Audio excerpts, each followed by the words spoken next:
দরজায় কড়া নাড়ছে লোকসভা নির্বাচন আর 21-এর ধাঁচই এবার 24-এর টার্গেট তৃণমূলের। মহিলা ভোটে বাড়তি নজর তৃণমূলের, একাধিক পদক্ষেপ নিচ্ছে তৃণমূল কংগ্রেস।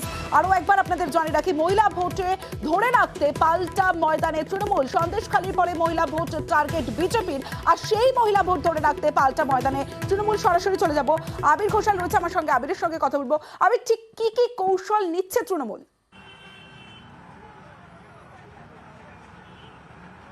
নয়া তিনটে কর্মসূচি নিয়ে প্রচারে নামছে হচ্ছে তৃণমূল কংগ্রেস। এটা ঠিক যে সন্দেশখালী ইস্যু নিয়ে যেভাবে বারবার গোটা রাজ্যের বিভিন্ন জায়গা থেকে লোকসভা ভোটের প্রচারে বিজেপি শিবির সন্দেশখালীকে ব্যবহার করছে এবং মহিলা ভোটকে কাছে টানার কৌশল হিসেবে সন্দেশখালীকেও কার্যত অস্ত্র করেছে তারা। এই অবস্থাতে দাঁড়িয়ে তৃণমূল কংগ্রেসের তরফ থেকে সিদ্ধান্ত গ্রহণ করা হয়েছে নয়া কর্মসূচির মধ্যে দিয়ে প্রতি বুথে প্রত্যেকটা বাড়িতে যাওয়ার জন্য মহিলাদের সঙ্গে কথা বলা এবং তৃণমূল কংগ্রেস যে মহিলাদের পাশে রয়েছে সেই সংক্রান্ত বার্তা দেওয়া।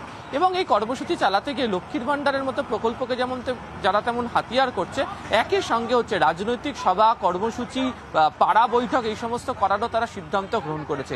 মূল যে বিষয় তৃণমূল কংগ্রেস আনার চেষ্টা করছে সেটা হচ্ছে যে অর্থনৈতিক বা সামাজিকভাবে স্বাবলম্বী করে তোলার চেষ্টা তারা বিভিন্ন প্রকল্পগুলোর মধ্য দিয়ে করেছে। ফলে এক্ষেত্রে দাঁড়িয়ে কোনো একটি নির্দিষ্ট ঘটনাকে কেন্দ্র করে যদি বিজেপি প্রচারের ক্ষেত্রে ইস্যু করে তাহলে তার পাল্টা মোকাবিলা করবে এবং সেই কারণেই হচ্ছে আগামী মাসের একেবারে শুরু থেকে প্রত্যেকটা বাড়িতে গিয়ে এই সংক্রান্ত বিষয় তারা প্রচার চালানোর সিদ্ধান্ত নিয়েছে।